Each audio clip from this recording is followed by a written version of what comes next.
Y muy buenas tardes para todos, ¿cómo les va? Bueno, como que empezó el año, ¿no? ¿Arrancó? Turismo todavía. Bueno, pero está. Pero ya está. Fue un carnaval Pero contundente, ya está. ¿no? Podríamos todos quedarnos en la vuelta por un rato y La empezar frase a dice trabajar. que hasta que no llega el último ciclista Ciclista, en es verdad, turismo, es verdad. no arranca el año. Bueno, pero lo que arrancaron fueron polémicas en torno a una declaración.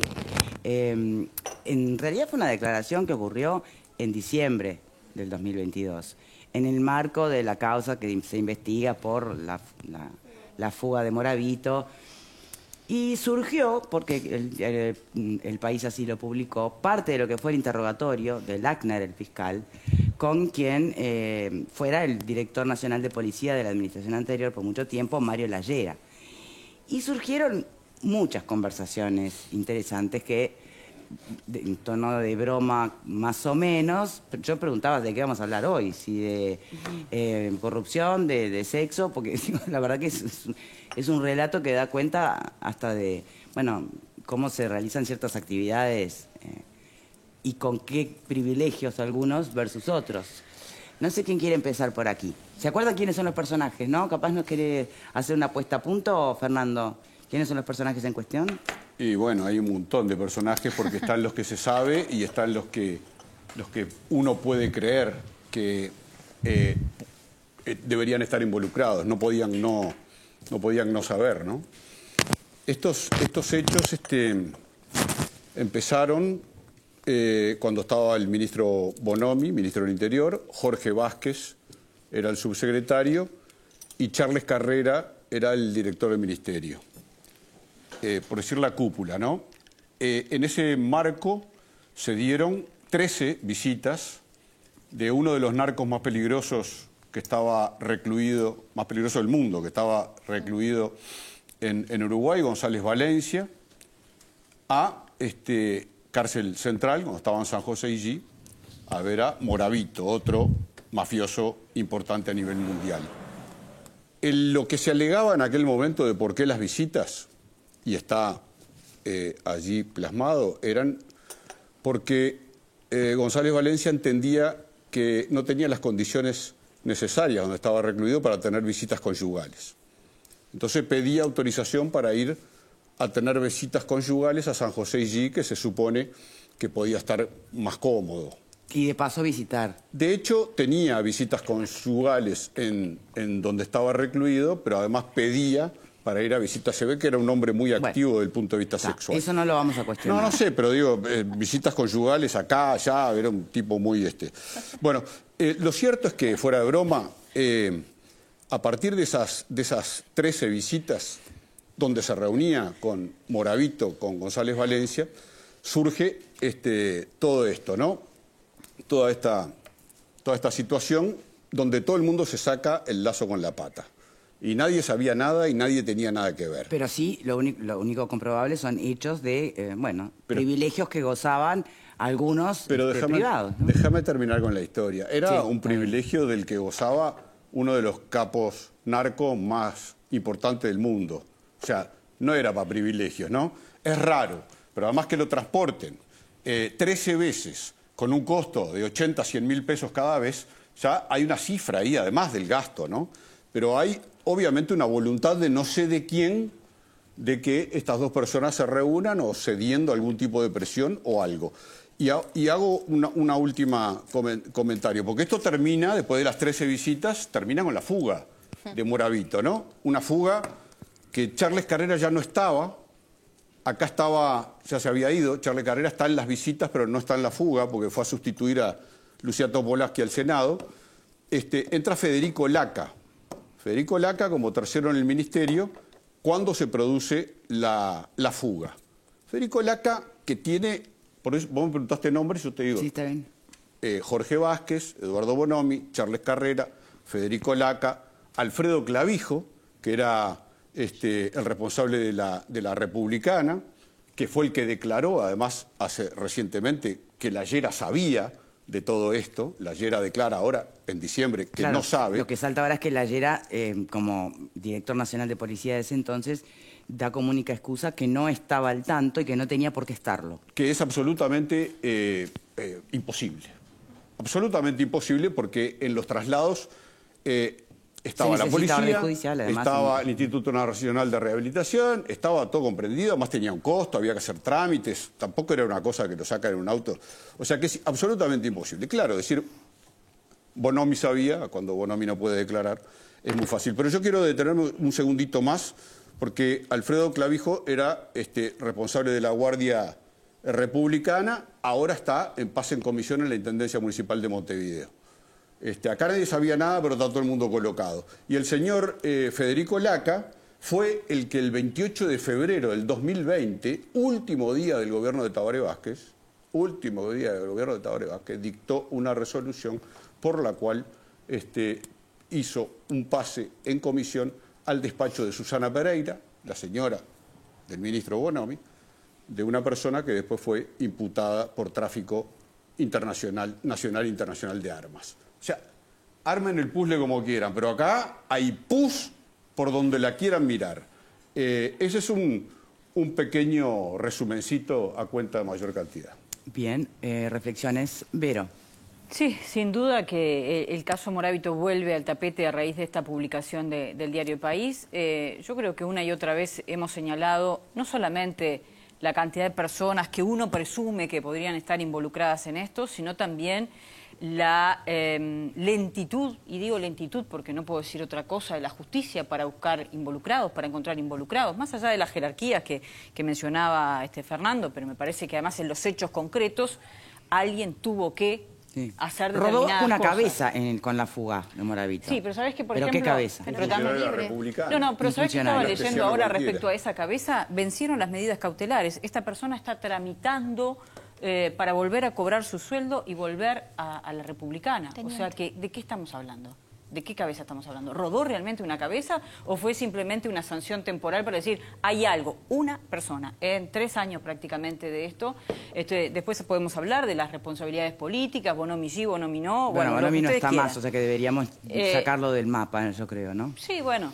Pero Jorge Vázquez está bien, pero Charles Carrera de está, ahí hacia Laca abajo está. hay otras responsabilidades que comparto con Fernando, existen.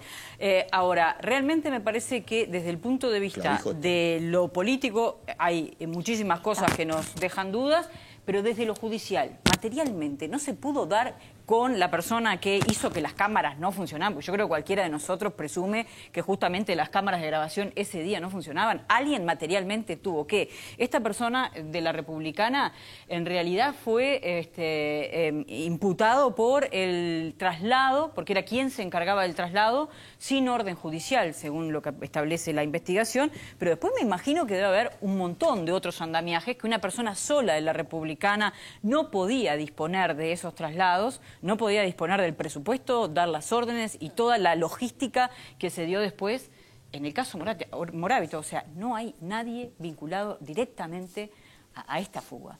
Y a mí me llama particularmente la atención que no se pueda dar con esas responsabilidades muy concretas que tienen que ver con que alguien se vaya por una banderola. Sí. Yo, nada, ya hablé, pero la fuga es un dato.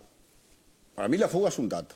¿Qué querés decir con eso? Me da la sensación, y claro, la fuga es un dato, termina con la fuga. Bien. Pero acá hay... Pero Fernando, obviamente, si vos no podés dar con cuestiones muy concretas, participaciones muy concretas en la fuga, está difícil poder ir un poco más allá todavía, ¿no? Pero yo creo que... uno puede decir las autoridades del Ministerio del Interior, Bonomi, Jorge Vázquez, Charles Carrera, Federico Laca, Alfredo Clavijo, Layera,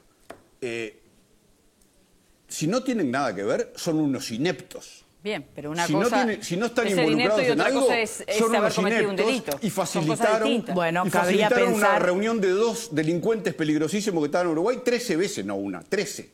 Hay quienes ya, en los mensajes que están llegando al programa, están equiparando el tema al caso Marcet. Si es seguir por lado de los ineptos, bueno, a ver... Después te pasó en este gobierno un Marcet. No hay que intentar... Y perdón, y un Astesiano, ¿no? Sí, pero es que no hay que intentar ni empardar ni equiparar, porque creo que son situaciones totalmente distintas. Acá estamos hablando de 2 mafiosos, narcotraficantes, uno capo de la mafia italiana el otro capo de la mafia mexicana esperando para ser extraditado para Estados Unidos. Tiene un historial de santidad. No, ni que hablar, pero es que te digo, o sea, no estoy intentando empardar nada. A lo que voy es, acá eran 2 personas que estaban bajo la custodia del Ministerio del Interior en territorio uruguayo. Y que en estos casos, por ejemplo, yo estoy de acuerdo que es importante llegar al fondo de hace 3 años que estamos esperando a ver cómo se escapó Moravito, pero estoy de acuerdo con Fernando en el hecho de, acá hay muchas irregularidades. Habían traslados de una persona sin orden judicial, que, oh casualidad, sí, la excusa sería visitas conyugales, iba a reunirse con Moravito, y es más, en las versiones de prensa se hace referencia a que tomaron café por fuera del lugar penitenciario. Estamos hablando de que se facilitaron cosas. Y tú, Vero, decías... No quiero minimizar el asunto, ni llevarlo por la tangente, pero la visita conyugal es un derecho. Yo lo único que... porque desconozco. Esto que señalan de que el CUNY tenía un contenedor con un somier, con aire acondicionado, con plasma, ¿es lo normal? ¿Lo tenía solo el CUNY? ¿Por qué solo el CUNY? Pero andá hasta el Concar a ver si es lo normal, a darte una vuelta a ver la realidad de la mayoría de las personas privadas de libertad. Tampoco estaba en el Concar, ¿no? Estaba en una dependencia especial que es la republicana con condiciones especiales. Otro beneficio, otro privilegio. Yo creo que acá nos estamos encontrando con una serie de privilegios para las 2 personas implicadas, tanto para Moravito como para González Valencia, que se requieren de una explicación. Y Vero decía, bueno, acá no hay responsables o no se identifican. No, yo no dije que no hay responsables. No. Me llama la atención cómo es ¿Cómo que no se ha llegado... la justicia no identifica por lo menos a los responsables más directos de la operativa. Bueno, yo creo que esto justamente es el inicio, ¿no? Porque si bien nosotros no tenemos ni un elemento... A ver, no tenemos ni un elemento para identificar las responsabilidades concretamente cómo fueron, lo que sí tenemos elementos para decir que acá existió corrupción. Y acá hay declaraciones cruzadas. Por ejemplo, Clavijo dice directamente que fue la Llera quien le daba las órdenes. Lo dice explícitamente en su declaración. Yo no sé si eso es así o no, pero ahí hay una declaración. Después está la declaración de la Llera que dice que él recibía órdenes y que fue una decisión política de Bonomi. Después también Clavijo menciona a Charles Carrera, menciona a Laca. Entonces, ¿eso es vinculante necesariamente? No. Ahí está el trabajo de la fiscal, quien va a encargarse de determinar si esas versiones son reales o no. Pero empiezan a aparecer un montón de nombres que hasta 3 entonces... años después, Fernanda. Sí, pero 3 años después, imagínate lo lento que es. Yo no puedo entender cómo 3 años después, en medio de esta nebulosa, donde y bueno, nadie sabe nada, yo creo que tiene que ver con la falta de colaboración. Aparece hacia arriba la responsabilidad, que es de las primeras. Bueno, yo creo que tiene que ver con la falta de colaboración quizá de los actores y responsables de estos hechos. Porque tiene que ver mucho en esto que decía Fernando, en pasarse la pelota, en buscar un responsable, quizás este funcionario del que tú hacías mención. Pero acá se está hablando de órdenes... está por volver a su función. Por eso, pero acá se están hablando de órdenes concretas. El propio Lackner, que tenía la facultad de prorrogar las medidas que se le estaban por terminar, pero se están hablando de declaraciones, ¿no? y de responsabilidades concretas de lugares políticos, de representantes políticos. Pero me entendés que no son excluyentes. Falta Valeria. No, obvio que no. Falta Valeria, Hoy estoy muy respetuosa. Sí, ya ves, estás cansada. Estoy muy respetuosa hoy. No, a ver, yo creo que lo que está pasando en Uruguay, ya a partir del caso de Moravito, nos está por lo menos a mí, me hace ver que nos estamos pareciendo cada vez más a los narcoestados. ¿A qué me refiero? A que los narcotraficantes tienen incidencia clara en los políticos. Y creo que nadie lo puede negar. Por las cosas que están pasando en Uruguay, lo que dice Vero, el fiscal que tenía el caso ahora ya no es el mismo fiscal porque asumió como jefe... creo que de delitos informáticos, no me acuerdo exactamente a dónde trasladaron al fiscal, entonces hay otra fiscal en el caso. Entonces es como todo el tiempo volver a empezar. ¿Qué hizo la declaración de ayer? No está ¿Y a quién beneficia que los tiempos de la justicia sean tan largos? ¿Realmente alcanzamos la justicia real cuando pasan tantos años desde que suceden las cosas hasta que convocamos a declarar y le da la posibilidad de algo que también se ha puesto de moda en este país, que es responsabilizar a los muertos? Ya escuchamos cuando un jefe de policía quiso responsabilizar a Larrañaga. Ahora responsabilizan a Bonomi. También Charles Carrera responsabilizó a Bonomi por aquel caso de el muchacho que quedó con una discapacidad. Entonces, se ha puesto de moda porque obviamente el muerto no declara. Entonces, está de moda decir, bueno, quien no está, le echamos la culpa a él. Entonces, realmente me parece que estamos ante una situación de que está quedando claro que el narcotráfico está haciendo mella en el sistema político. ¿Tá? Las cosas que están pasando realmente eran cosas que no sucedían en nuestro país y cada vez nos estamos empezando a acostumbrar a errores o a faltas gravísimas. Todas tienen que ver con narcotraficantes. de italiano, uruguayo o mexicano, pero tiene que ver con narcotraficantes. Por lo tanto, a los políticos o a las altas jerarquías policiales o del Ministerio del Interior, evidentemente, le están entrando. Están entrando. ¿Que hay presos con privilegios? Lo sabemos. Hay presos con privilegios, no solo los narcotraficantes extranjeros, hay presos que tienen privilegios y son uruguayos. No todo el mundo termina en el CONCAR. Hay otros que terminan con grandes privilegios, celulares, televisores. Y la visita conyugal, más allá de que sea un derecho, tiene un procedimiento que en este caso no se cumplió. Está claro que no se cumplió, no había una autorización judicial, un costo altísimo para el Estado.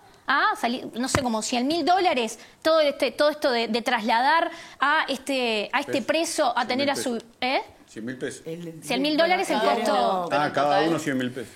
Claro, no, el diario consigna dólares. 13 veces, 1.300.000. Sería un poco caro además, ¿no? Yo realmente creo que realmente es muy grave lo que está sucediendo. Esto de nadie se hace responsable. Nadie en el rol que asume se hace responsable. Yo creo que el único que, yo leyendo las declaraciones, el que me parece totalmente claro es Clavijo.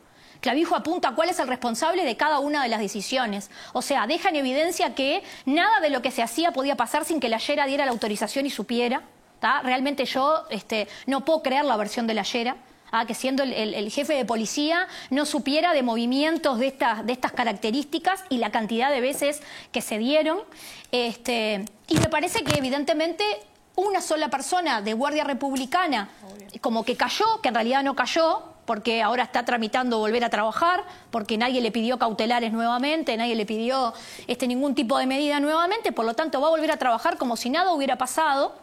Yo no sé realmente si vamos a alcanzar la justicia, porque con esto de darle las responsabilidades al que murió, ¿quién puede comprobar si en realidad Bonomi había dado o no las órdenes, o Bonomi sabía o no sabía?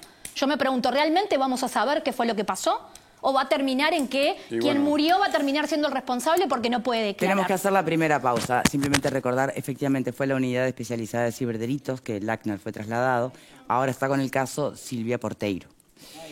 Hacemos una pausa y ya venimos.